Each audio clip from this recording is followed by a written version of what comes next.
Hello everyone. Hello. Very good evening to all of you guys. How are you all? Myself Abhishek Singh, and I welcome you all on behalf of the Gradeup IAS.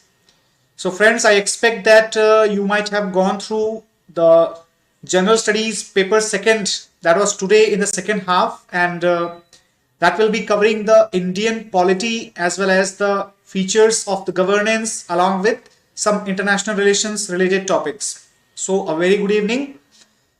Good evening, Shivam. So guys, before we proceed ahead, first of all, make sure that you like this session and make sure that you share it with all of your friends who are interested in watching this analysis and at the same time they are preparing for the UPSC. All right. बिना देर किए फटाफट like और subscribe कर दीजिए, फटाफट share कर दीजिए अपने दोस्तों के बीच में, और बिना ज्यादा देर किए without delaying much let's get started with the analysis of this question paper. So how are you guys? First of all, tell me that was the paper tough or was the paper easy or moderate? Okay, so what is your opinion about this question paper, guys? How many of you have seen that? So make sure that quickly you all join up the session, share it among your friends and the companions who are preparing for this. All right, did you see the paper, guys? Shivangi and Shivam. Moderate. Okay, so Shivangi is having this opinion that it is a moderate question paper. So let's see that what is moderate, and was it the tough one or was it simple? Let us see what it could be. All right, now first of all here we can say that overall it was a moderate to difficult paper. It was not very easy either. But if we go through the questions, then we will find that unlike the previous years, the questions were somehow, you can say, somehow unconventional. Not very conventional questions were there, except a few questions here and there. Few were very expected questions, guys. And let me tell you one thing. Let me tell you all of one thing, that many questions, in fact, you can count on those questions which were coming from the Gradeup based PIB analysis as well as the discussions of the topic that we are doing in our free series. I'm not talking about the classes. I'm not talking about that. In the free series that we were doing, many questions have also come from that topic, right? So we can also say that in fact the polity and governance, right? Overall, if we analyze it, the polity and governance had the maximum weightage of 11 questions. 4 questions were from the international relations and the social justice and welfare. So basically, guys, what happened that this social issues, justice and welfare, this is divided and split into both the papers, GS1 and GS2. So here in GS2, we cover up the justice and welfare part of the social issues, and there were 5 questions from the social justice and welfare. All right. So let us make sure that we will examine each and every question, that could it be done easily or could it be, you can say, not done that easily. So we will look on every question from that perspective. All right. At the same time, we can say that the questions from polity and governance were mostly current affairs based. All right. So here, yes, Shivam, that is correct. In GS1, the questions on the Khap Panchayat and caste based politics. All right, definitely. I just taught those things in as well. So here, first of all, those who have the concept plus the application of current affairs, along with these two things, if you have the concept plus application of current affairs and all these things you are having, but if you lack one thing, guys, that one thing should be the analytical understanding. Okay, that is the analysis part. If you lack this skill in your observation, in your studies, then it will be very much difficult for you. Even it would have been difficult for those who would be doing this paper. All right. However, the questions from social justice and welfare section, they were mostly straightforward and current affairs based, right? So basically we can say that in this question paper GS2, most of the questions, they were oriented on the basis of analysis of the concept by applying the current affairs knowledge into that. For example, Quad, that came from the point of the IR. Indo-Russian relations, we must have heard the news in the recent few months, a few weeks in fact, that the relations between India and Russia, they were not going very easy, especially due to the concerns of the USA over the security deals, and this question has come in the examination. So we can say that overall the knowledge of the current affairs, that was very crucial for this paper this year GS2. It was mostly oriented in the currents. In fact, there were a lot of discussions on various topics like the new education policy. That is also the part of the question paper. All right. So let's begin with the questions one by one. All right. And first question, it was, there is a need for simplification of the procedure for the disqualification of the persons found guilty of the corrupt practices under the Representation of the People's Act. Comment in 150 words. All right. In 150 words, we have to comment that. So basically, we all know, those who have completed the syllabus of polity from Lakshmikant also, they have one appendix given in the end that is related to the RPA, Representation of the People Act. Now, what is question trying to ask? This question is very, you can say, not very easy. It is saying that need for simplification of procedure for disqualification of the persons found guilty of corrupt practices. So like every paper, every mains question, we will try to understand what is question trying to ask, and we will also try to analyze the question.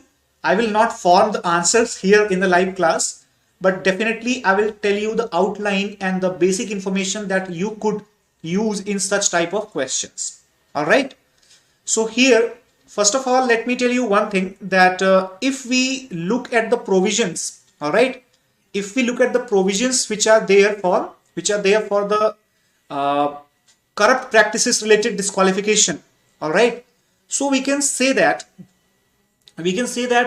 few sections in the Representation of People Act, for example, section 8A, okay, section 8A and section 123, these talk about, right, these talk about the disqualification related criteria on the grounds of corruption. Clear? On the grounds of corruption, especially like the section 123 clause 3, section 123 clause 8, all right, apart from that section 123 clause 7. So these all talk about the criteria on the basis of which any corruption indulged person can be declared as disqualified. However, there are many loopholes. Okay, there are many loopholes. One loophole I would try to just give you an example. This type of examples you can also use in your answer. For example, there is a prohibition. There is a prohibition on the inflammatory speech, right? Very simple and very basic thing. Okay, inflammatory speech is prohibited during the campaign of elections, and if somebody does that, then Election Commission may declare that person guilty of the breach of code of conduct and may declare as disqualified for fighting the elections, contesting the election. But what should be concerned, what should be considered as an inflammatory speech, that is not defined. That is not defined. So essentially that matter goes into the court. All right. So there are several other features like this only. So you have to, what do you have to do in this question? First of all, you have to introduce that the Representation of the People Act under the section. All right. You have to tell the sections like section 8 or section 123. Right. Under the sections, you can name it, provides for the disqualification of the persons found guilty in the corrupt practices under the RPA. All right, so you have to use that definition with the proper data, and then, however, you should use the connecting paragraph. However, there are several challenges which needs to be simplified, in order to make the RPA or make the corruption related provisions of RPA more effective. So you have to write the challenges, basically the loopholes which are there in the RPA in the given sections, and then even if you write the 4 or 5 challenges and you end with the conclusion, all right, then also along with some examples of recent times, you can end up this answer with a good scoring marks, good scoring of marks. All right, so I hope you are getting my point, everyone. So we can say that the limited content that is given in Lakshmikant, however, see, apart from Lakshmikant, if we go for the secondary sources in the polity, so I would suggest you that you keep visiting the website called PRS Research. All right, so this website is very helpful, guys, for such type of analysis based questions, such type of opinion based questions, and therefore it will help you immensely in writing down such answers. All right, so moving to the second question here. Recent amendments to the Right to Information Act will have profound impact on the autonomy and independence of the Information Commission. Discuss. Once again, the current affairs plus the concept. So we all know that RTI Act was in the news recently. All right, it was in the news recently, and why was it in the news? Because the central government, it was permitted to prescribe the term for the information commissioners. Okay, and it also allowed the central government to determine the salaries, allowances, and other terms of services of the CIC, the Chief Information Commissioner, and the State Information Commissioner, and other information commissioners of the Information Commission. So what is the problem there? What is question trying to know from you? You have to now decide. So basically you have to discuss the recent amendments to the Constitution, Right to Information Act, and the impact on autonomy and independence of the Information Commission. Now, how to start the answer? Basically, you have to start with the basic definition or the basic function and definition of the Right to Information and Information Commission. Okay, Information Commission. Just start with that. You have to mention that the RTI Act 2005 provides for the Information Commission.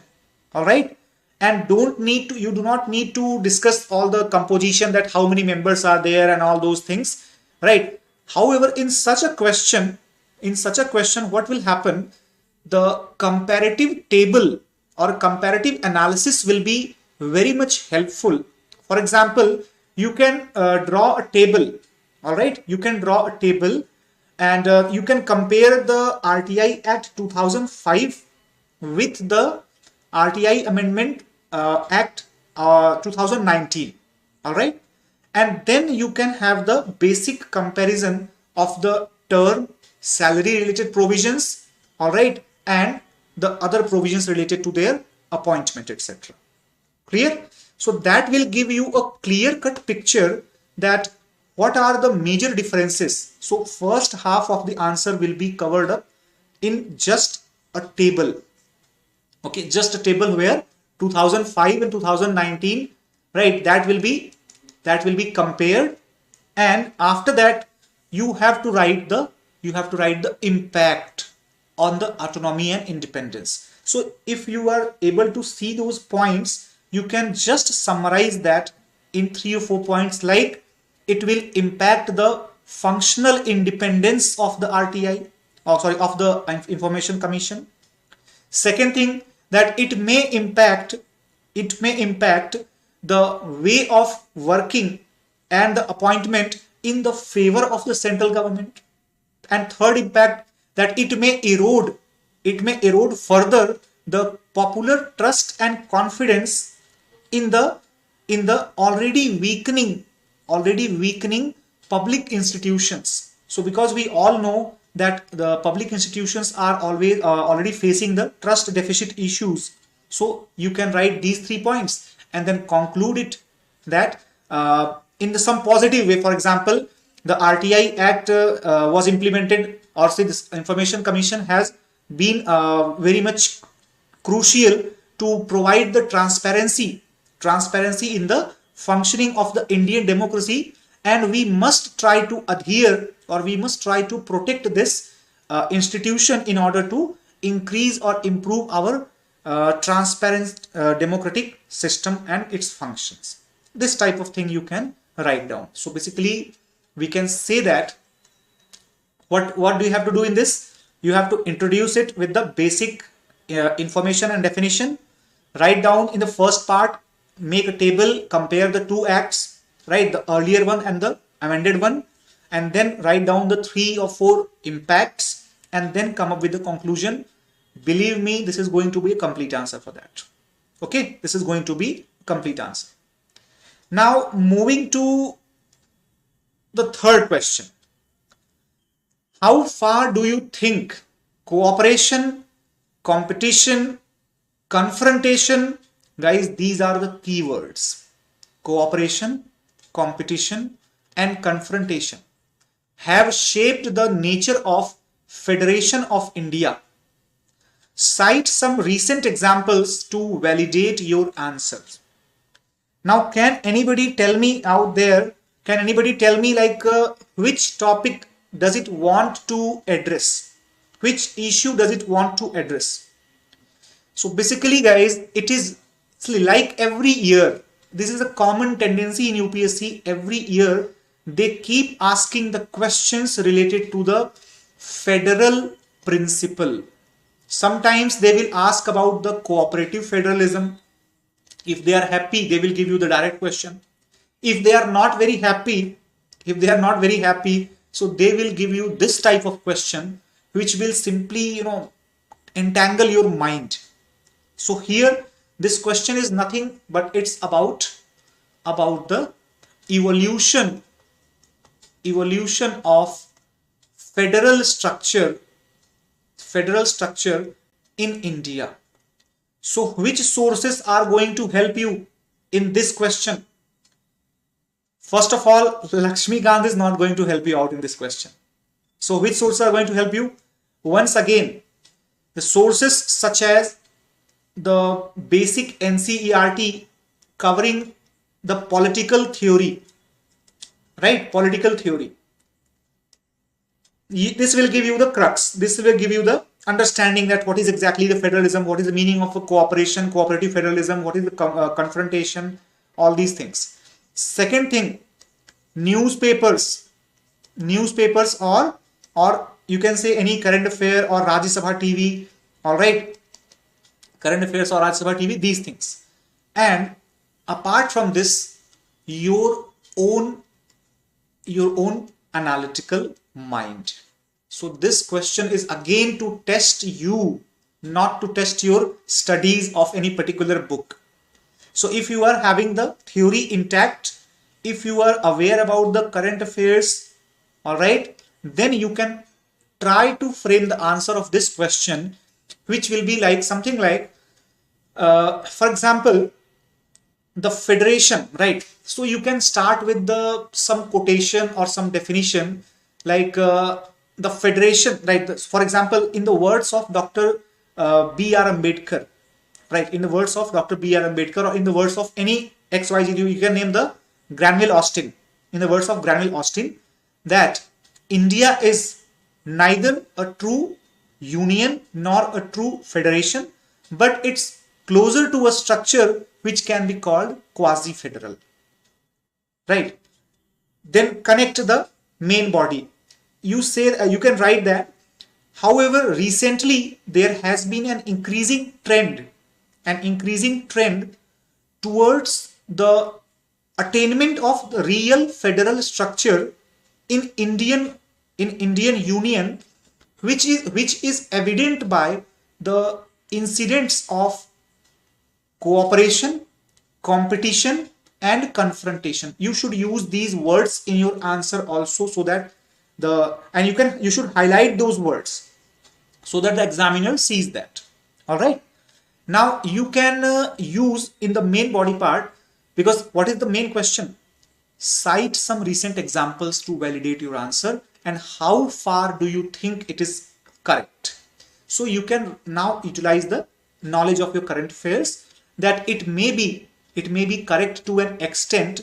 With the help of the following examples, we can validate it. You can write down the confrontation examples between the government of India and the other state governments related to the areas of the GST share of the states. And the same time, you can also write down this example, this cooperation of, right, in the case of cooperation like GST Council, it does not or it cannot function without the cooperation of the states and the union altogether. Then you can also use the other examples of confrontation. For example, this permission to the CBI to investigate cases. There was recently an example in the West Bengal last year, and also in the Andhra Pradesh, when the state governments denied the federal agency, the central agency, to enter into their state without permission. Obviously, they cannot enter. So this is one example that you can give.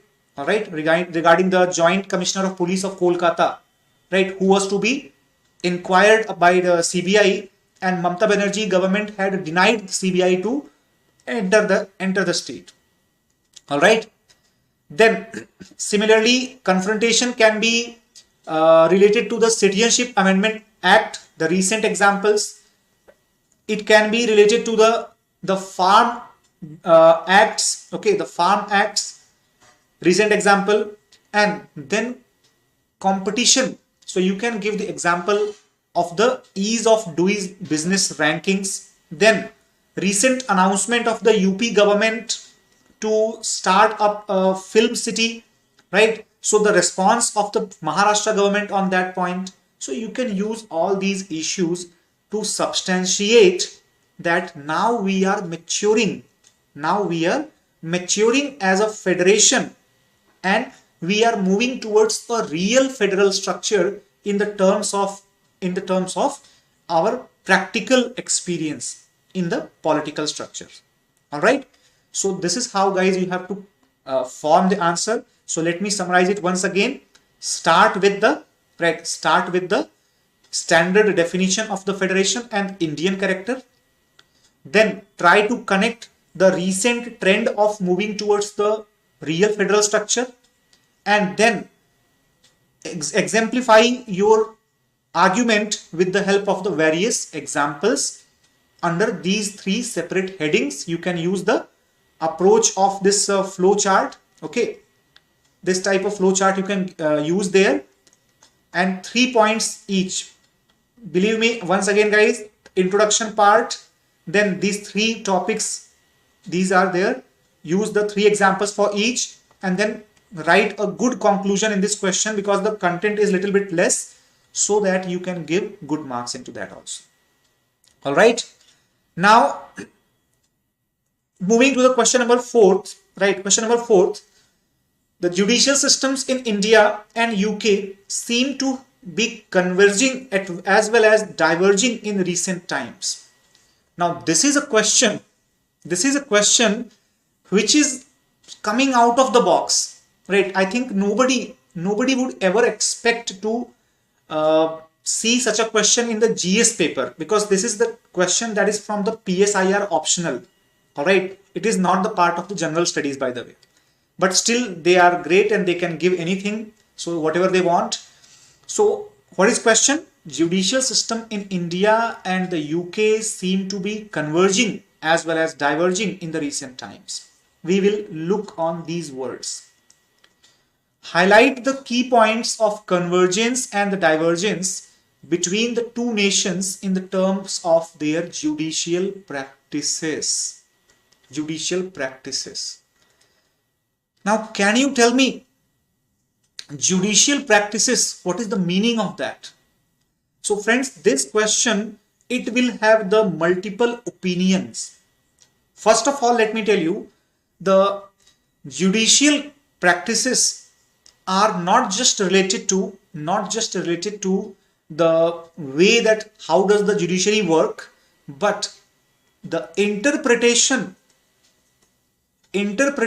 of judicial functions in India and UK. So let me explain you the topic here, and then you will feel that this question is appearing very tough, but it's not that tough. How can you say that? Judicial system in India and UK. So friends, let me tell you that you all must be knowing that in UK we have no written constitution. Okay, no written constitution. Also there is a practice under which if there is a constitutional question, then the judiciary interprets that question and gives an arrangement. All right, gives an arrangement. So from that time onwards, that particular arrangement counts to be the constitutional arrangement for the similar type of issues. Getting my point? Now just remember and hold this point and come to the PILs, or come to the judicial activism in India. Judicial activism in India, or you might have heard that term called judicial legislation. Remember, judicial legislation. So now just hold these 2 points, judicial interpretation and gives the arrangement for constitutional aspect. Here also, those who understand the meaning of judicial legislation, they must be knowing that sometimes the judiciary instructs the government, or sometimes the judiciary itself acts as the law framing body in very rare instances, however. So in that condition, you can compare that India and the UK and their judicial system, they are converging. They are acting as the same. They are moving in the same direction. All right, moving in the same direction. So this is one part of the question you can substantiate with these type of examples. And then the other part of the example, here in regular practice, Indian judicial system is simply having the function to interpret the laws made by the parliament. All right. And in case of any intervention, or any innovation required for that law, the parliament has the first priority to amend that law. Whereas in UK, since there is no question that is whether it is mentioned in the constitution or not, so in UK the court has the wider scope of liberty on that point. So we can say that when it comes to the pre-written or predefined legislation and their interpretation, Indian and the UK judiciary are going opposite in their directions, opposite in their approach. Getting my point? What do you say, guys? Getting my point or not? So here you have to take the deep understanding of the function of the UK and the India's parliament, judiciary and their mutual relations. Got it? So friends, if this question is needing that much of in-depth understanding, then definitely this question was not very easy. You can count it under the difficult question category. All right, you can count it under the difficult question category. Now moving to the question number 5th here. Now recently there was, this is also related to the current affairs. So current affairs is the key here. It is going to be the God for the UPSC mains paper. So, once a speaker, always a speaker. Do you think this practice should be adopted to impart objectivity to the office of the Speaker of Lok Sabha? What could be its implications for the robust functioning of the parliamentary business in India? This is just a 150 words answer you have to write. And the question itself goes up to approximately 20-30 words. Alright, so question is a very big one, but not very difficult one. Why? How can we say that it is not difficult? Because the role of speaker, that was one of the hot debates, right? Hot debates in 2019. And who was the reason behind that?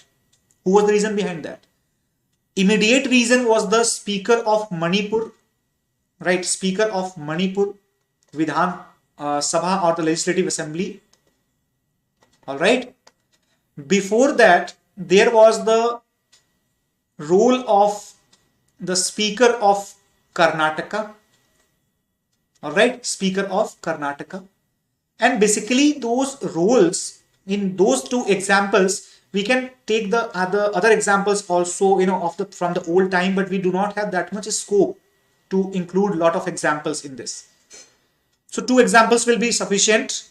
So here, both of these examples were related to the partiality or the partial behavior of the speakers with respect to the floor test and with respect to the disqualification.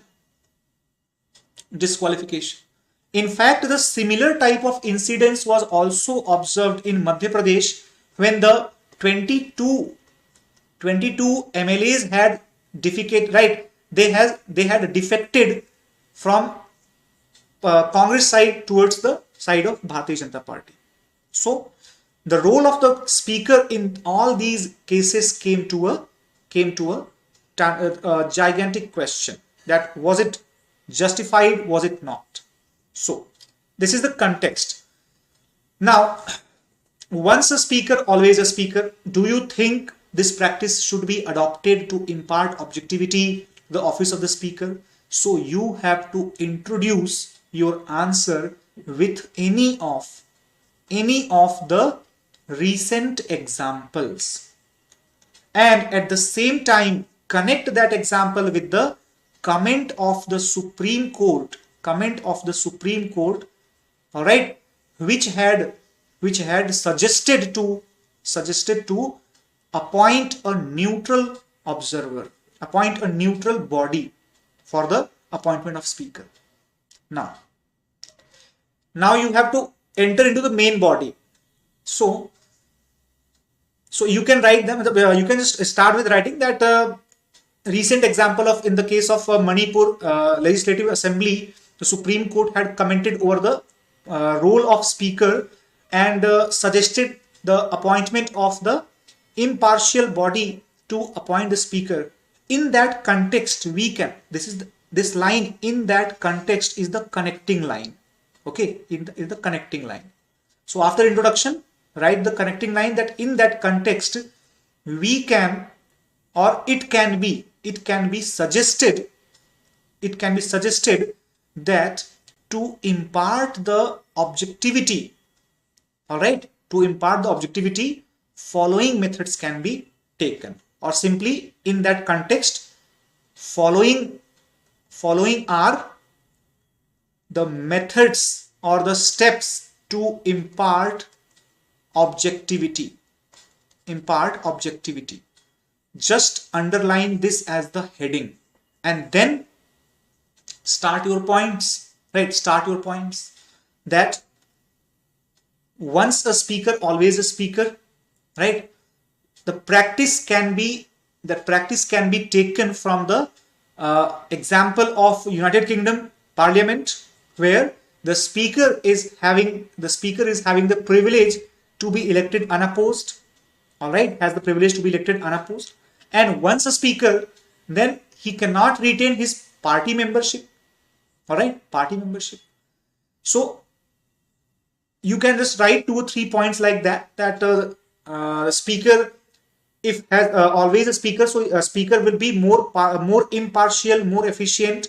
All right, and you can also write down the implications that for the robust functioning of the parliamentary business, what should be the implication of the impartial speaker or this particular practice. So there you can write down a few beneficial impacts of the impartial speaker, like better discharge of the parliamentary functions. Then second thing, more you can say coverage or more opportunities to the opposition voices in the house, because recently we saw in the Lok Sabha and the Rajya Sabha, both we saw such examples. For example, there was the bill which was passed with the voice vote in Rajya Sabha. Okay, so you can write down such type of examples, that it will have the more objectivity, more functional capabilities, more chances and more opinion about the opposition leaders, and it will ensure the healthy relation between the speaker and the members of the house, because we often see that many times the members of the house, they target the speaker, the chair, and this is against the ethics of the parliament. So we can write down these 4 points.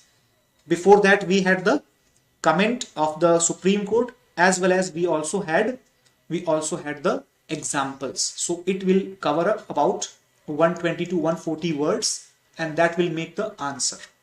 Now, moving to question number 6. In order to enhance the prospects of social development, sound and adequate healthcare policies are needed, particularly in the fields of geriatric and maternal health care. So, dear friends, all of you must be aware what is the meaning of geriatric, all right, and maternal health. Now, this is a question not from the polity or constitution. This is a question that is from the social welfare, all right, social welfare and schemes of welfare. So what do you have to do here? So here, first of all, prospects of social development, right? Now you have to think this question, think this answer as per your. There is no standard introduction. There is no standard introduction. Okay. So you can write down like this. For example, you can write down the introduction part, that according to the reports of the UNICEF, or according to the reports of the National Health Survey, all right, anything you can use. You can highlight either the women or the role of the geriatric health. According to then you can write down the states, some data, that what is the exact value of the maternal mortality rate in India, or you can write down the you can say percentage of the elderly population, all right, at present, and the future projections, like we can say that by 2040 or by 2050, where would it reach? All right, where would it reach? So you can write down, for example, you can give it as the, like, it will be reaching up to 16% or up to 40%, like that. Clear? You can write down such type of standard introductions in these cases. Okay.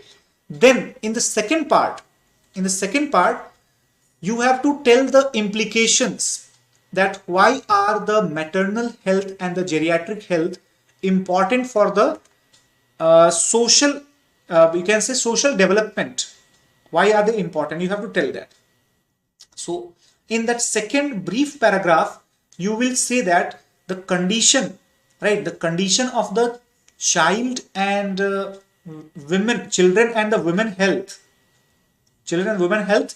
and the geriatric health are the biggest indicators of the health infrastructure and the quality and standard of life as well as life expectancy. So in order to, now you have to change the things. Okay, in order to attain the sustainable development goals 3 and 5, right, it becomes essential to work on the maternal and the geriatric health, for which government is having following schemes or following strategy. So this answer will be framed differently from the other answers. Here almost half of the answer you are simply writing in the 2 paragraphs. The first paragraph will be giving the data-based introduction with the reference of UNICEF and with the reference of National Health Survey. Then second paragraph will be about the significance, that why is it important, and third paragraph will be including some schemes and programs which are being run for the maternal health and the geriatric health. All right. For example, you can write the Pradhan Mantri Surakshit Matritva Abhiyan, like that. Okay. This kind of things you can write down. Then you can write down the Vaya Vandan Yojana, like that. Okay. So basically the knowledge of the current affairs in these schemes, that will be beneficial for you. Such type of questions are actually difficult to frame, not difficult to have the knowledge about it, but difficult to frame. All right. So once you do that, you are able to answer it. Okay. Now moving to this question number 7th. All right. Question number 7th.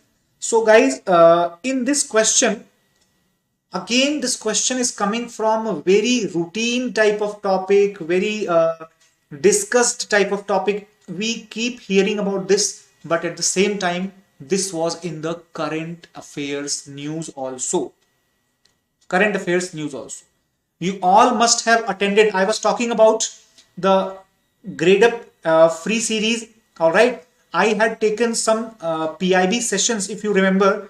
So in that PIB updates, I had taken the Mission Karma Yogi as the news. And guys, this question is somehow related to that Mission Karma Yogi only. All right. So the question says, institutional quality is a crucial driver of economic performance. Institutional quality is a crucial driver of the economic performance. In the context, right, in this context, suggest reforms in the civil services for strengthening the democracy.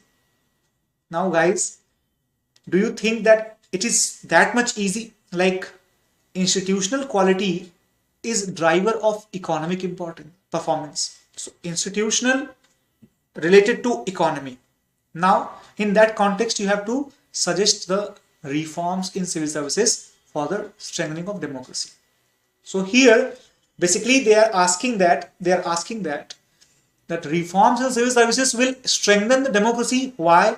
Because the role of civil servant is the public interaction, however not directly, but through their efficient discharge of work responsibilities. All right, efficient discharge of work responsibilities. So in that context, you can use the example or use the input of the current affairs related to the Mission Karma Yogi. All right, related to the Mission Karma Yogi.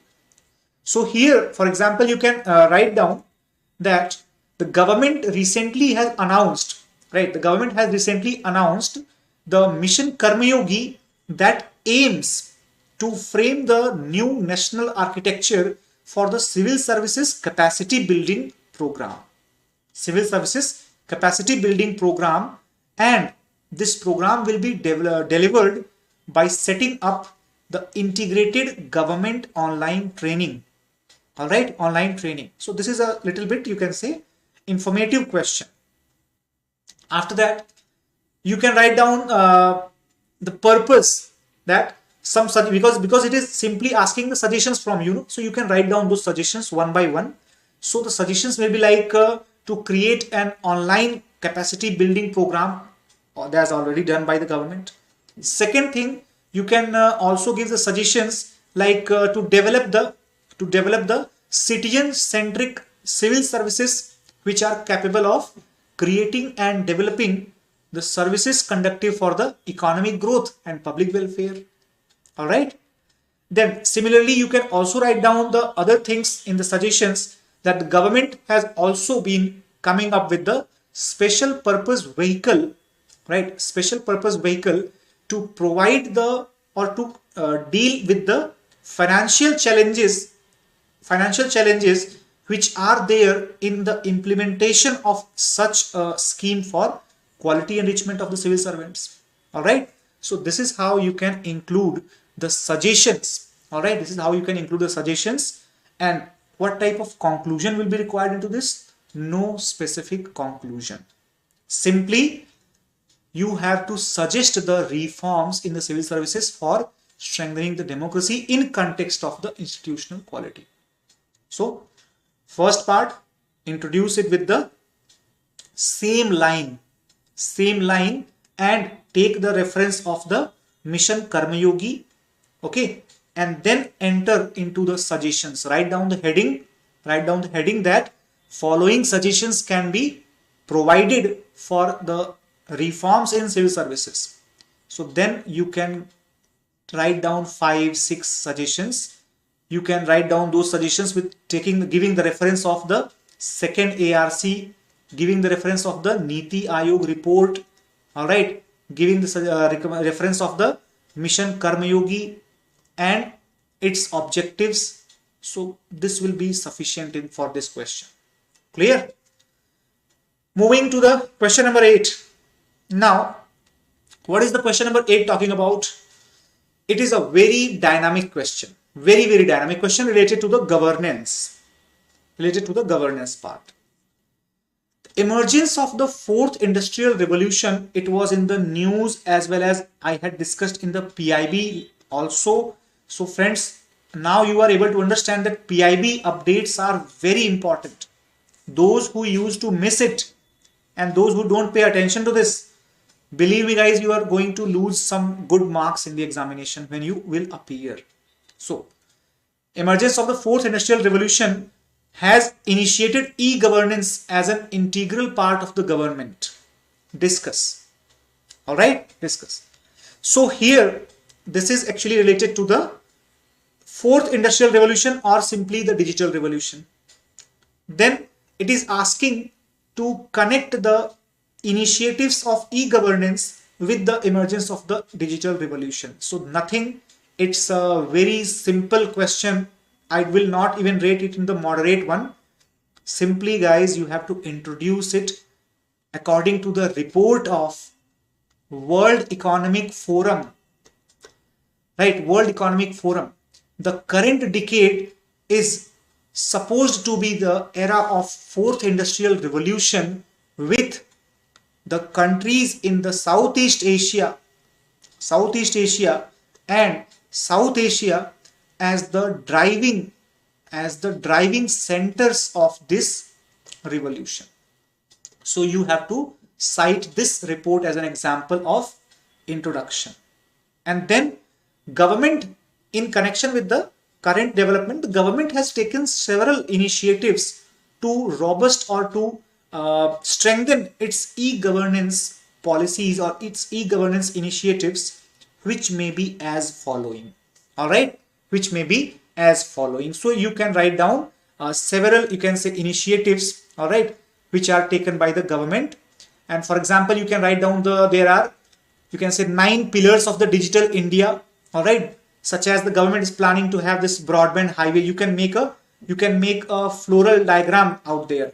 All right, it had be like 9 different points in the digital India initiative, which will be working as the frame of the initiatives, frame of the e-governance in India, like broadband highways, okay, then information for everyone, early harvest program, then universal access to the phones, e-governance, e-kranti, IT for jobs, all these things you can write down. Okay, some reference of examples like My Government Initiative, DigiDocker Initiative, all right, Darpan, National Scholarship Portal, e-hospital registration, ORF, all those things you can give. There is a lot of content for this topic, so try to be very objective and use the graphical representation. That means you have to use the charts and flow charts and the diagrams in this question. That will be very much helpful for you. Now, critically examine the role of WHO in providing global health security during the COVID-19 pandemic. Answer in 150. So guys, everyone knows that COVID-19 was in the news of late. All right, in the news of late. So we can say that, right? We can say that COVID-19 and the role of WHO in that was the hot topic of debate. All right, hot topic of debate. And so here, can you say one thing, guys? Can you see one thing that can we attach the recent examples related to the social welfare on the ground level? Definitely we can attach. Definitely we can attach if we know the real examples. Okay, if we can attach the real examples. So here, right here, you can say that will benefit you even more. All right, that will you can say very much. So some students of mine are asking that Harshmeet sir kahan hai and Vasu sir kahan hai, Telugu Velugu, gentlemen, that's a very good thing that you remembered. All right, and this MS Kundu. Okay, so Vasu sir and Harsh sir busy hain. All right, so that is why.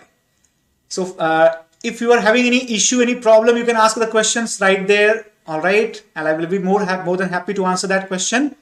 And apart from that, moving to the topic once again here on the question number 9. So what is the question number 9 says, guys?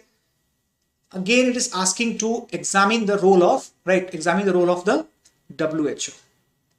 So we all know that WHO was being criticized for many things. For example, it was being criticized for the late confirmation of the strain of the virus.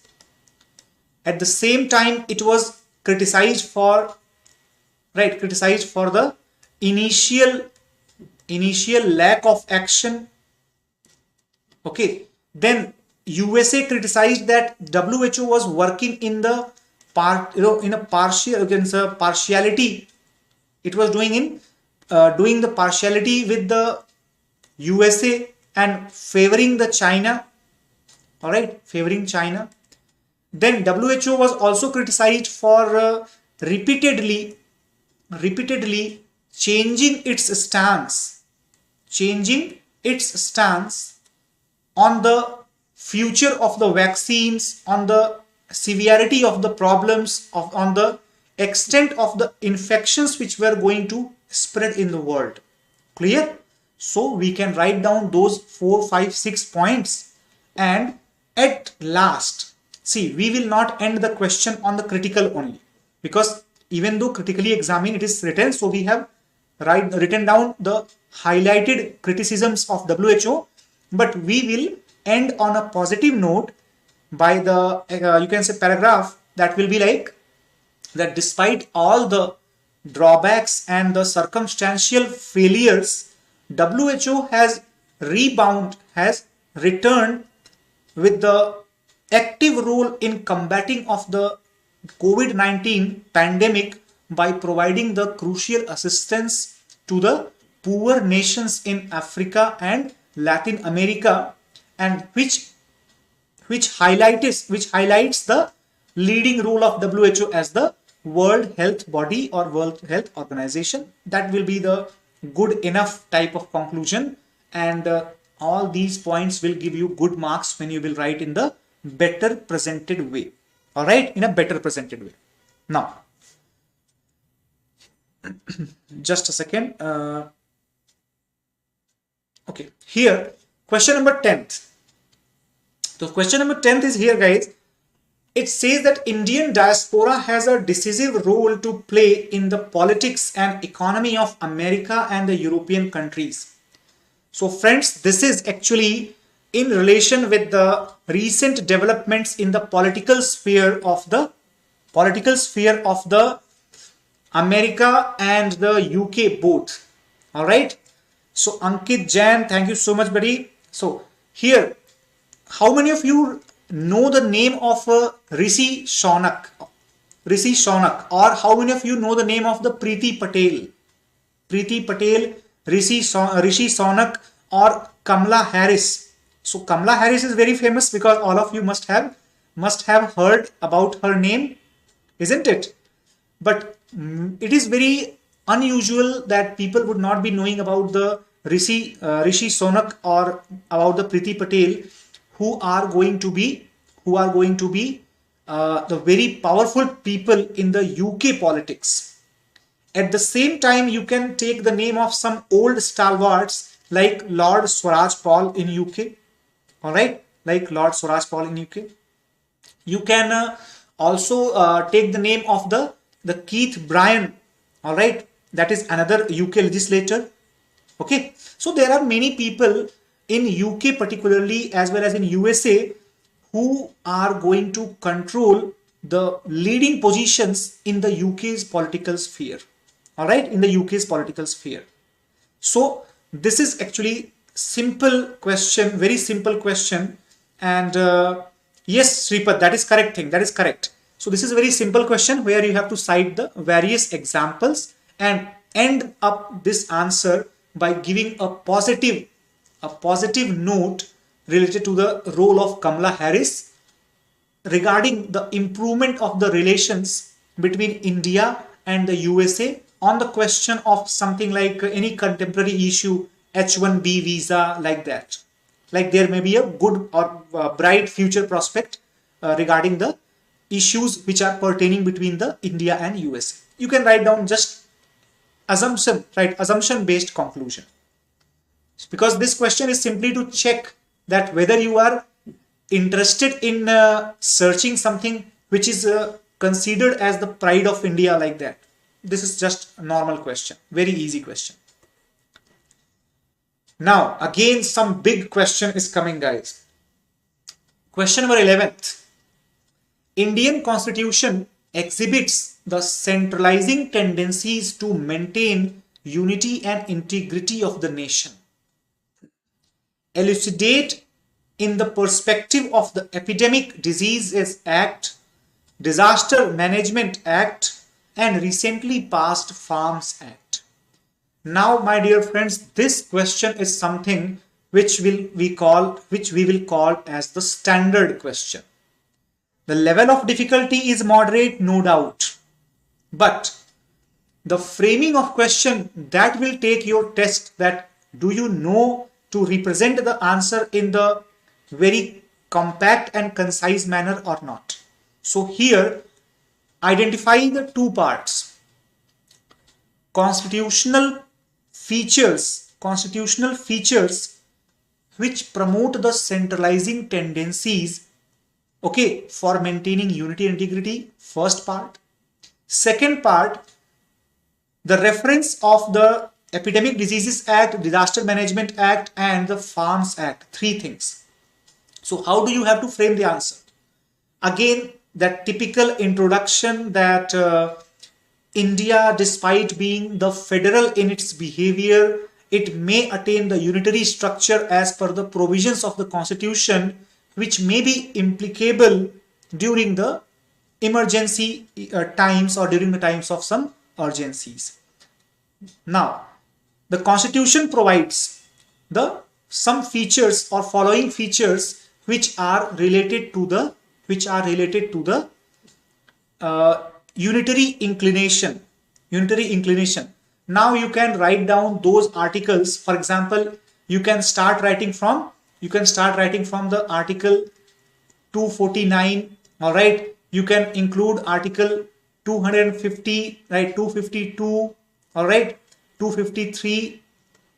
All these type of articles you can use, and as they provide for the various conditions where the parliament can frame or can influence the law of the state. At the same time, you can also write down the example of Article 256, all right, as well as Article 257, where the instructions are mentioned with respect to the execution of the laws made by parliament in the state. All right, so using these, the parliament can direct, can observe the, or can ensure the implementation of the parliamentary law in the state level. So these are the answer to the first part of this question. Now, how will you connect the second part? Because second part is very big, but you have to write in the very concise manner. So this part will cover approximately, the introduction plus this part will cover approximately 60 to 70 words. Now you are left with approximate 150 to 180 words. All right, 150 to 180 words, because conclusion also have to be written.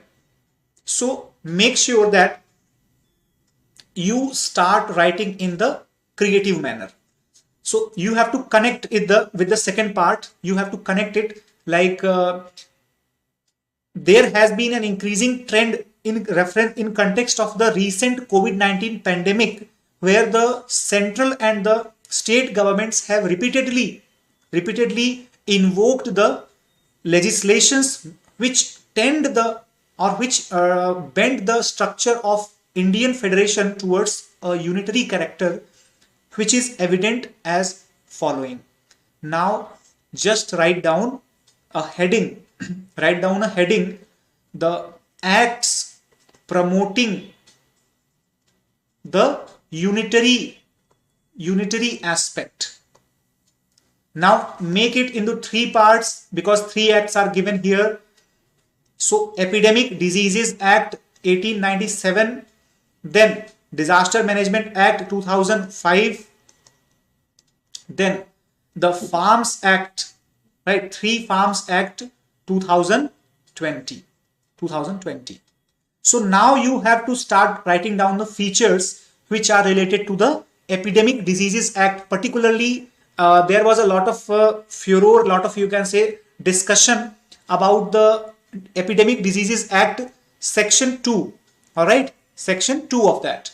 So we can write down the example of that.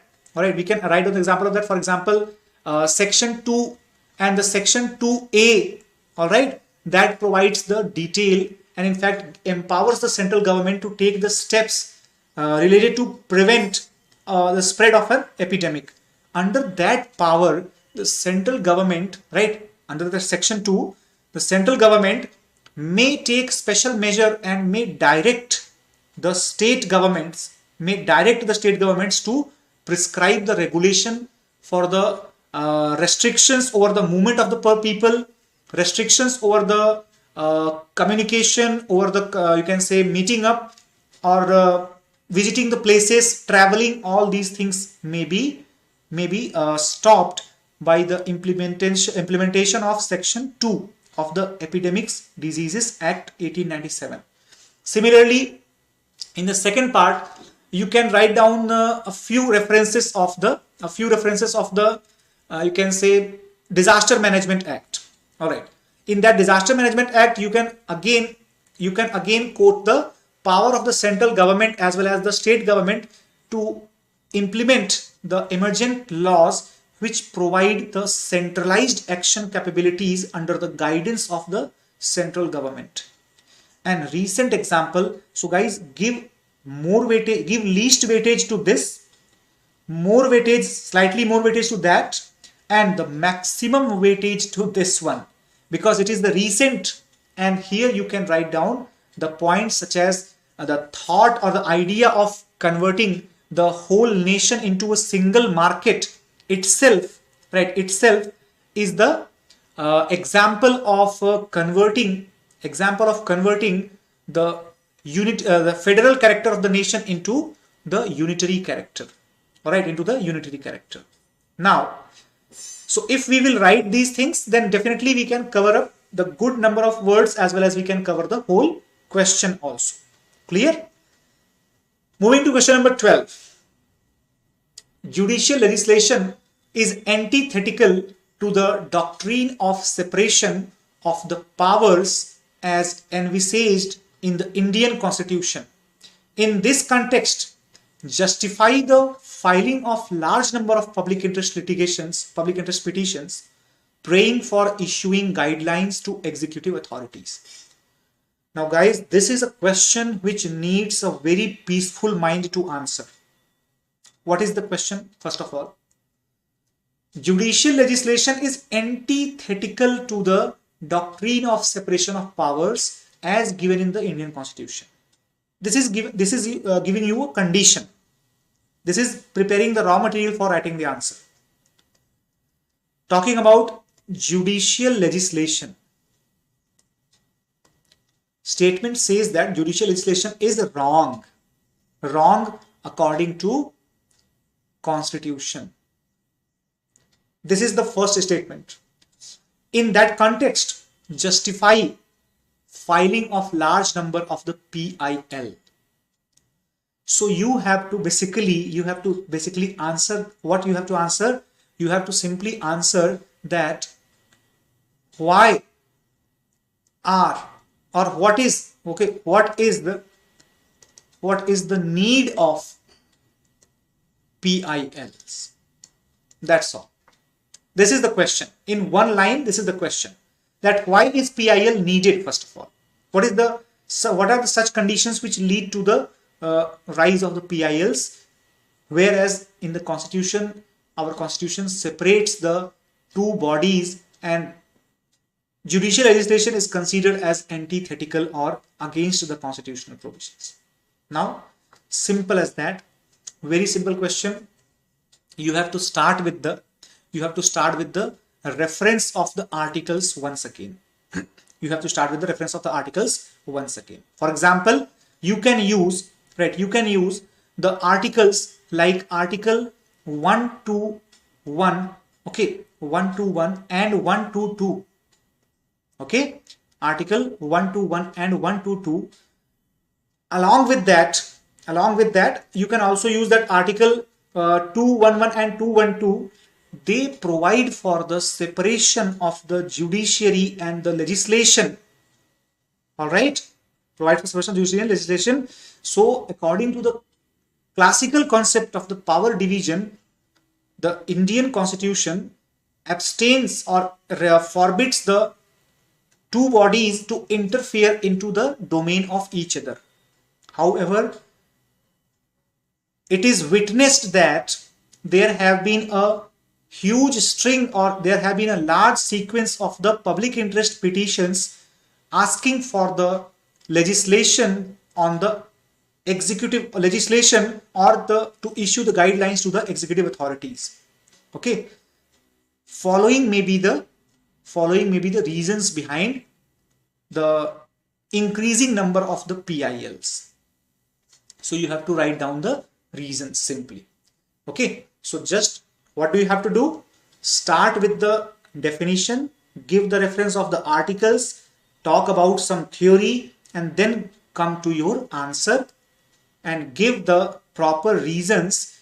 Which may be the reasons? Everybody knows that the failure of the prompt actions by executive, then eroding trust of public in the executive actions, then poor implementation of the existing plans and the policies, then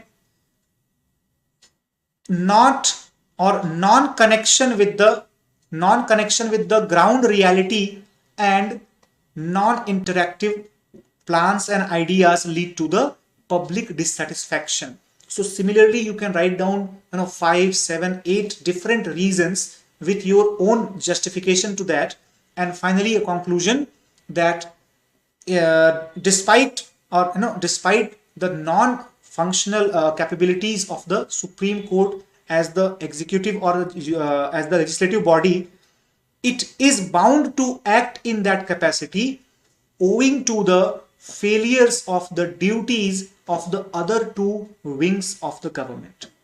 All right, other two wings of the democracy. You can write down that way. Okay. Now moving to the question number 13. The strength and the sustenance of the local institutions in India has shifted from their formative phase of functions, functionaries, and the funds to the contemporary stage of functionality. Highlight the critical challenges faced by local institutions in the terms of their functionality in the recent times. So friends, here I would like to tell you one thing, that in GS paper, question is asked by Shivam that in GS paper all the questions are compulsory or something else. Brother, all the questions are compulsory, you have to do it. However, many people are unable to do all the questions because either they do not know it, or they cannot do it because of their slow writing speed, or they simply don't feel that they should write the wrong answer. Okay, so there may be any reasons behind that. However, all the questions are compulsory to be attended. Now, moving to question number 13. So it talks about the strength and the sustenance of the local institutions. So basically, guys, this question is a very interpretive, right? It is very interpretive type of question, which will take, okay, which will take a lot of mind throttling to understand. What is, first of all, the meaning of these terms? Strength and the sustenance of the local institutions. So it is talking about local institutions and their strength. Shifted from the formative phase. What is the meaning of this? Of functions, functionaries, and funds. That means it is talking about the old problems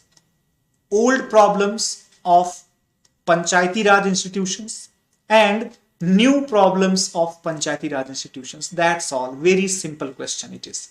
But it has written it like it was so difficult and what is the question and all that. Simply talking about old problems versus new problems. Earlier, what was the problem? That how will it function? What will be its structure?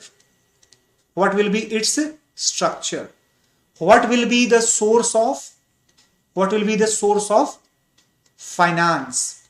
Don't we think that earlier all the commissions which were made for the recommending different type of improvements, different type of the reformations in the PRIs, almost all the commissions were addressing the similar type of things. They had their own opinions about that. Nowadays, the new problems, these are not related to the constitution, the status, the function, finance. No. These are related to their functionality. Functionality means what? Functionality means that are they working properly according to their predetermined roles or not? This is called functionality. Okay, simply this is called functionality. So you have to highlight the critical challenges faced by the local institutions in the terms of their functionality. So which are the challenges faced by them? Simply highlight them. So how will you make this answer? Start with some quotations like of Mahatma Gandhi, okay, or some quotations of any particular leader or any particular commission. All right. For example, Mahatma Gandhi says that real India resides in the villages. Mahatma Gandhi. Okay. Then move ahead. That to fulfill the dream of the self or Gram Swaraj, the government of India had implemented the Panchayati Raj Act, which was the Panchayati Raj Acts, which enabled the local governing bodies which were granted the constitutional status in the year 1992-1993 with the 73rd and 74th constitutional amendments, and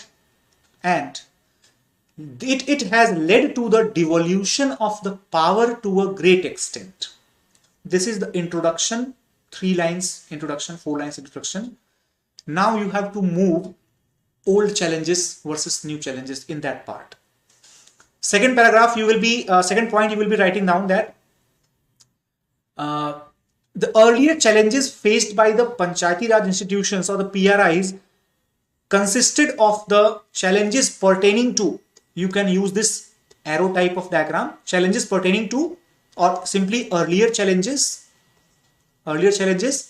here, the funds, the constitutionality, the you can say functions and their definitions, functions and their range.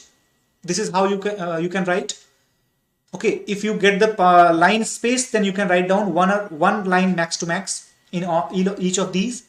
Then recently there has been a change. Recently there has been a change in the nature of the challenges being faced by the local institutions. This will be your connecting line between the two paragraphs. Okay, and you are moving to the last part of the answer. So here you will write, there recently there have been changes in the nature of the challenges faced by the Panchayati Raj institutions, and now you will write about the new problems. Which are the new problems? Again, the increasing interruptions in the autonomous status, then irregular elections are there, then corruption is there, then substandard or the poor qualification standards are there, then lack of proper awareness and understanding of the latest government governance initiatives, that is a big problem, and the absentee governing is the big problem in the local bodies, where what is absentee governorship or what is absentee government, where the body which is headed by someone, for example, any Panchayati Raj body which is headed by one Gram Pradhan from female quota. But that Gram Pradhan from female quota, she will not be doing anything. Who will be doing that in front instead of her? Her husband, maybe her son, maybe any male member from the family. So this type of absentee government, that leads to the lack of the trust as well as the poor function or poor responsibility of the Panchayati Raj bodies for the implementation of the government schemes. All right. So this is how you can write. How will you conclude that? You can conclude that in the positive note once again, that India has seen the evolution of the PRIs from being merely a concept to a real entity under the constitutional provisions. So we can expect, or under the provisions of the future initiatives of Niti Aayog or Plan for India at 75, we can expect that the PRIs will successfully overcome their riddles and their drawbacks. This type of conclusion you can mention in this answer. Now, question number 14th. So guys, question number 14th, actually this question is again very analytical. For this type of question, you will need to take help only of newspapers, okay, and Rajya Sabha TV. Otherwise, nothing can help you, nothing at all. If you will go through these newspaper articles, Rajya Sabha TV programs and anything, only then you can develop that perception analysis capability, and then you can answer it. So what is the question saying here? Basically the question is saying that the Rajya Sabha, right, Rajya Sabha has been transformed from a useless Stepney tire. Just see the play of word. Useless Stepney tire to the most useful supporting organ in the past few decades. So basically they are willing from, they are actually wanting from you that you have to tell the positive side, the positive role, the strong position of Rajya Sabha. Okay, in few decades, highlight the factors as well as the areas in which this transformation could be visible. So it actually checks your knowledge. All right, it checks your knowledge with regards to the strong points of Rajya Sabha. Strong points of Rajya Sabha. And you also have to give the examples. All right. So everyone knows, who has the basic knowledge, that there are certain areas where the Rajya Sabha holds the equal power to the Lok Sabha. All right, equal power to the Lok Sabha. For example, we can say that in the appointment of the ministers, Rajya Sabha members are equally eligible. Then in the passing of the laws, any ordinary legislation, any ordinary bill, Rajya Sabha has the equal power. All right. In the passing of the constitutional amendment bills, Rajya Sabha has the equal power. Some cases Rajya Sabha has the more power or the priority, the prioritized you can say stand than the Lok Sabha. For example, in case of allocation of the new All India services, Rajya Sabha is having priority, All India services. In case of you can say any lawmaking related to the state subject, Rajya Sabha has the priority to declare the subject in the national interest. So all these things you can highlight in one component, in the one part of this answer, and then you have to give the examples of that. So what examples will you give in the recent times? You will give the example, you will give the practical examples. Don't try to be bookish here. It is simply asking from you that what are the factors according to you. So you can write down the falling of several bills in the duration of the NDA under Narendra Modi's first government, all right, such as the Citizenship Amendment Act 2016, the Amendment Bill 2016 that was not passed. It was also not passed in 2018 again. Okay. Then you can also write down the example of the GST that was amended comprehensively under the pressure of the Rajya Sabha as well as the states also. Then you can write down the example of the critical role of Arun Jaitley during the previous government. Even though he was the member of Rajya Sabha, still he had the very crucial role in the government. You can also write down the role of the previous government head, Dr. Manmohan Singh.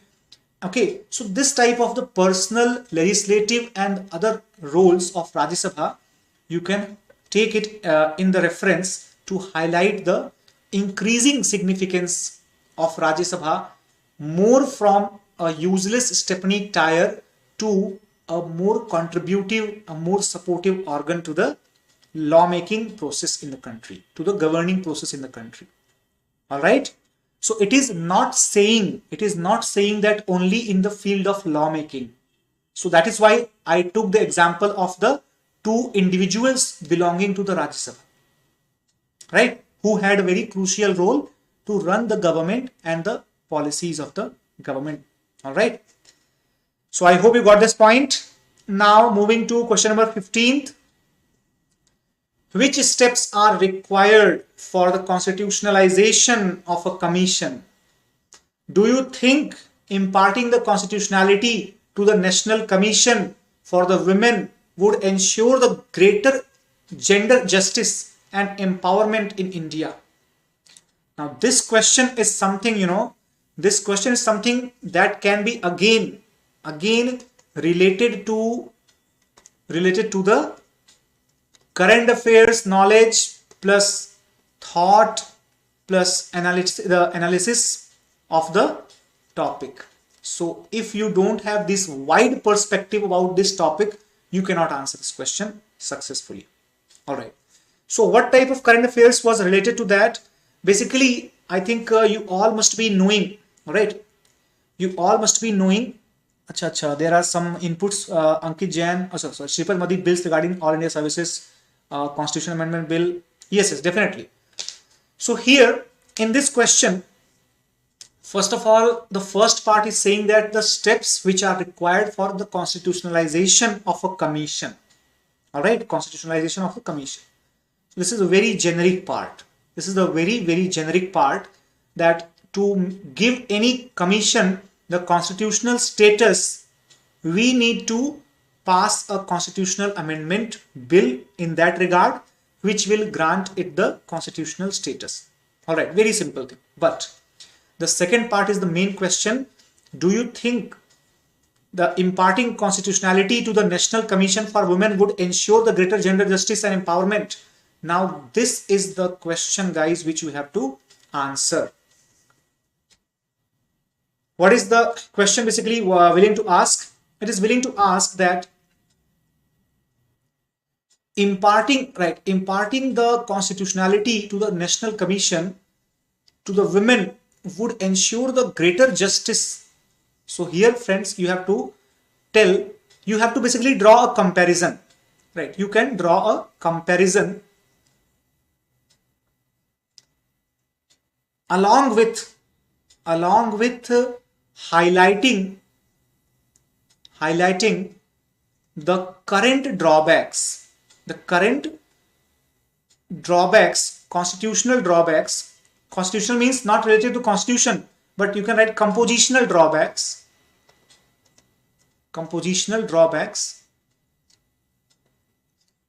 in the National Commission for Women and their functions, powers and functions. So you have to take the two things simultaneously, along with the reasons. So in the first part, you will write down simply the steps which are required to make any body as a constitutional body. You can simply mention that constitutional amendment is required, all right, under the Article 368, which grants a particular body the constitutional status. Example, you can write down the National Commission for the Backward Classes that came under Constitutional Amendment 102nd, all right. Now, here, you can write down the heading, the need of the constitutional status for NCW, the second part of the answer. Now, you can just bifurcate it into the two parts here. When compared with similar but constitutional bodies. So you can write down the comparison with the SC/ST Commission, all right, SC/ST Commission. You can write down the differences between both of them, like both of them possess the power of the civil court, However, the SC/ST Commission functions as the quasi-judicial body also, right? National Commission of Women that can recommend the actions by the state police or something, but that cannot implement it like the SC/ST Commission, which has the power to implement it also. All right. So this type of comparison you can write down with two or three more points. Then on the other side, you will write down the drawbacks in the current conditions. So you can simply start with the currently the NCW is composed of this and that particular members, and it has the following drawbacks: 1, 2, 3, 4, 5 drawbacks. All right. And mainly you can highlight the drawbacks like it is a merely you can say a white elephant. Okay, it's just to show its presence. It's very ineffective in certain typical cases. It has reduced to be more of a Twitter commission rather than the real commission. All right, this type of things you can write down. And final part of the question, you will write that the constitutional status to ensure greater gender justice and empowerment. This should be your heading, and then write down 5 clear points. Why will it ensure the greater gender justice? Simply, you can write down that it will empower the commission to take justiciable actions against the perpetrators. Now, second thing you can write down that it will empower the Women Commission to analyze and submit the annual reports, which will be categorized as the special documents. All right. Then you can also write down that it will be empowered to give recommendations to the president for the improvement in the condition or improvement in the processes related to the empowerment of the women as well as children. Currently, since this is not a constitutional commission, it is not a constitutional body, so it is not having that right to recommend to the president in that regard. Whereas the SC/ST commissions, they have this feature. All right. So this is how you can frame this answer, and you can write down in the 250 words. Now, question number 16. The incidence and intensity of poverty are more important in determining poverty based on income alone. In this context, analyze the latest United Nations Multidimensional Poverty Index report, guys. I remember it in the lecture I had taken the PIB report, and in fact, on one of the Sundays, 8 p.m., I had taken a free lecture on the Multidimensional Poverty Index. This was the lecture taken on the Gradeup by me, and there is the direct question of the 15 marks. Okay, 15 marks. So this topic is very important, guys. Now, what can you write down there? This is a very easy question because it was based on the United Nations Multidimensional Poverty Index report, right, released in the recent July 2020. All right, recent July 2020, and it highlighted that there are multiple aspects, related to the poverty. All right. For example, we can just say that the multiple aspects, right, they included the aspects such as those related to the you can say education, health, right, standard of living, and these things basically. So education had the different parameters like the years of schooling and the child enrollment. All right. Health had the different parameters like the child mortality and the nutrition. And then the standard of living, it had the different parameters related to this electricity, drinking water, etc., or sanitation, etc. So each of them had these three indicators, these three different parameters had 1/3 weightage each. All right, 1/3 weightage each, and this actually proved that merely consideration of the income as the singular standard of the poverty is not giving us the correct picture. All right, it's not giving us the correct picture. So this is how you can write down the answer. Basically, you have to justify and you have to tell the features and the positive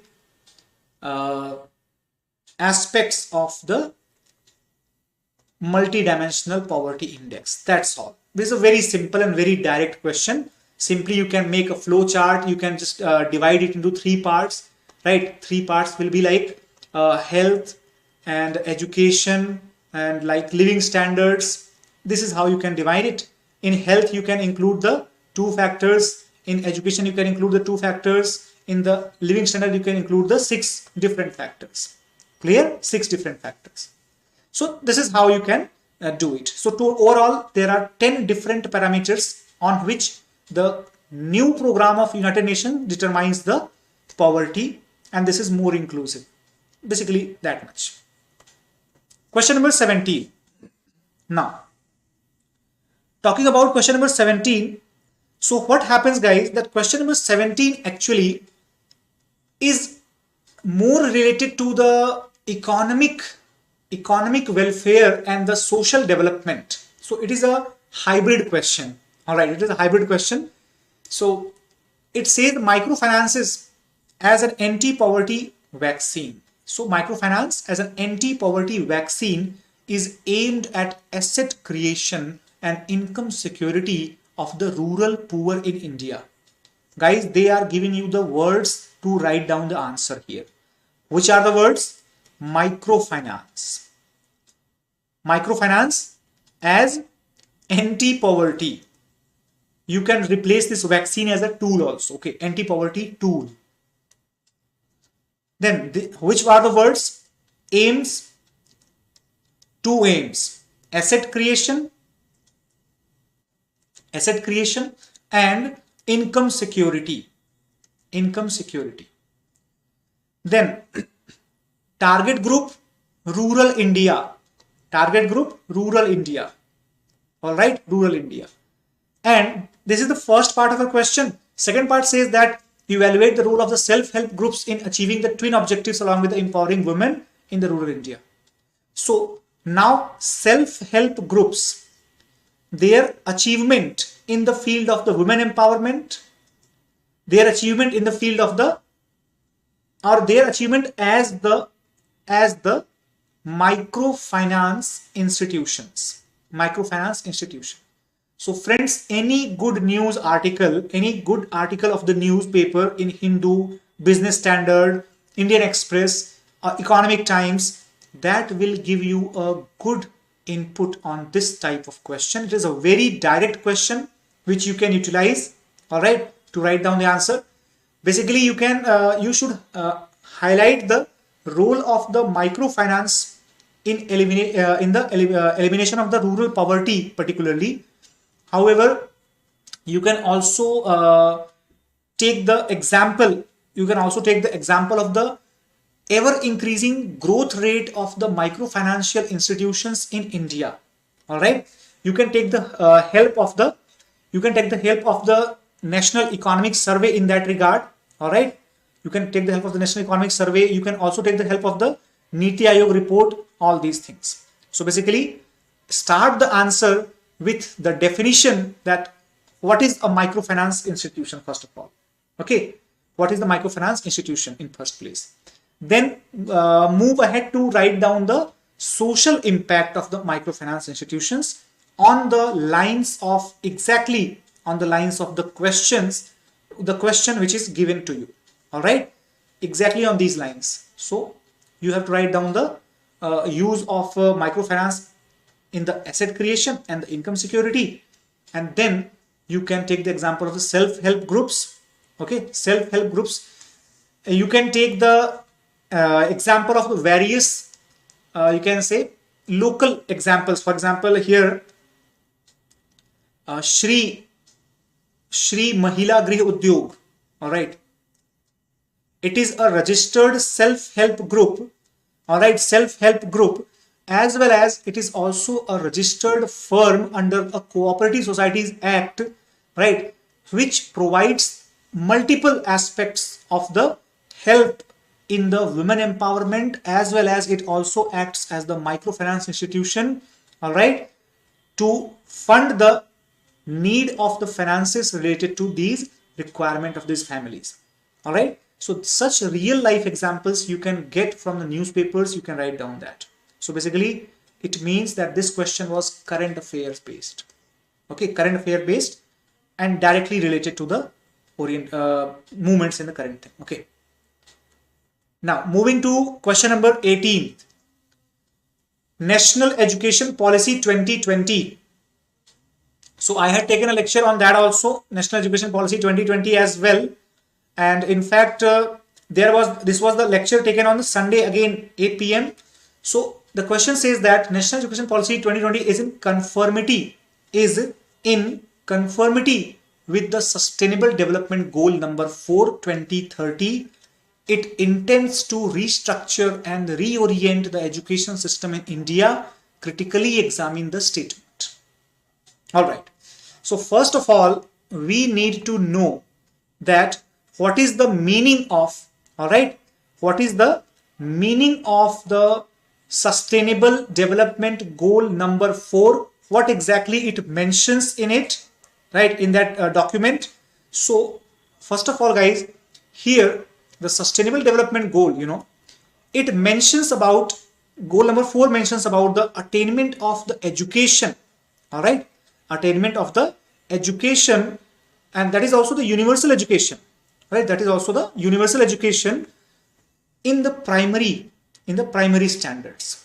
All right, so it basically wants that there should be a few things which should be achieved: 100% enrollment, right, in the primary education, and to ensure the inclusive and equitable quality education and promote the lifelong learning opportunities.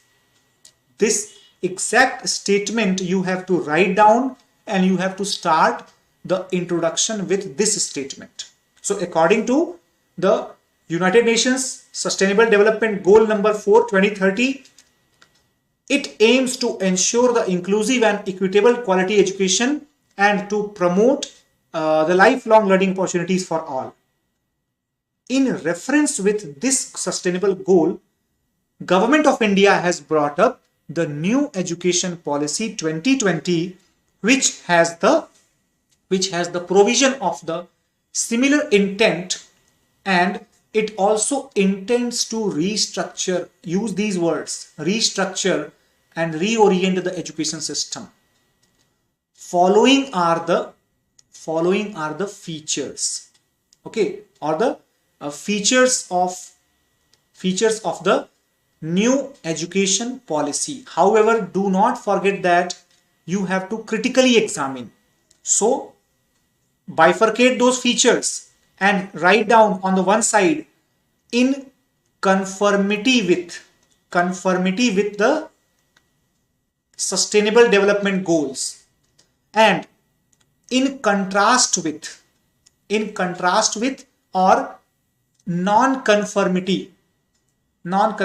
So at the same place, in the less space, you will be able to cover up both the aspects, and that will give you the more place to write down the conclusion part.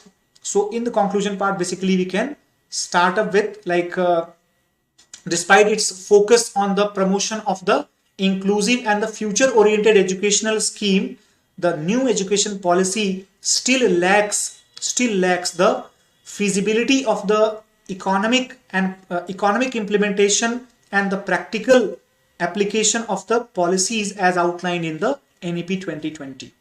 However, we may expect, raise the question on the positive side, okay, positive side. However, we may expect that with the implementation of these policies, with the required amendments, required improvements, highlight that word, with the required improvements, it will be helpful to attain the sustainable development goals of 2030. Simple. So you have to highlight those points which are your genuine thought basis, your genuine thought points that will give you the extra credit. Because friends, writing down the typical things, writing down the ordinary things won't give you the enough credit for that. Question number 19th, very regular and very direct question. Very direct question. Quadrilateral security dialogue, Quad, is transforming itself into a trade bloc from a military alliance. So you have to write down the Quad, okay, then you have to write down its origin and its evolution as a trading or a trade bloc.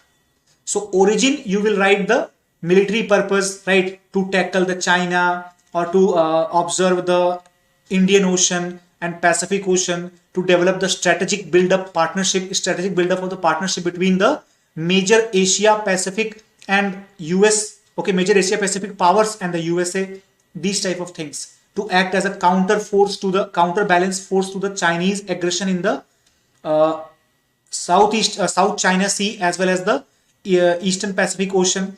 All type of these things you can write down in the origin part. And the evolution as the trade bloc, you will highlight the various trading deals taking place between the Quad nations. Mainly, even though the trading deals are mainly in the arms and ammunitions, technology, etc., but at the same time, those deals are also in the direction to block the excess of China and its expansionist policies in the Indian Ocean as well as the Pacific Ocean. So you can write down the reference of the arms deals, nuclear deals. You can write down the references of the manufacturing, you can say pact, manufacturing treaties, all right, agreements. So here you can give all these references with the help of current affairs. Clear? Question number 20, that is the last question of this. what is the significance of the Indo-US defense deals or the Indo-Russian defense deals? Discussed with the reference to the stability in the Indo-Pacific region. So dear friends, this question once again, this question highlights the significance of the international relations for the paper 2 and the significance of the current affairs for the international relations. So here, if you wish to answer this question, you need to have a solid idea about Indo-US and about Indo-Russian. So how will you frame the answer in this type of question? So significance of the Indo-US defense deals over the Indo-Russian defense deal, first part. And second part says its importance, right? Its importance with the regarding the stability of the Indo-Pacific region. So what will you do here? First of all, start with some big and beautiful lines that during the Cold War era, the socialist inclination of India was evident in favor of Russia. However, in the post-Cold War era, India tried to strike a balance. Between the two giant states. All right.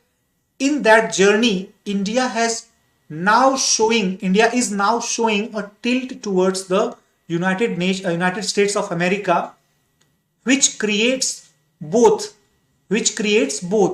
threats or concerns and opportunities.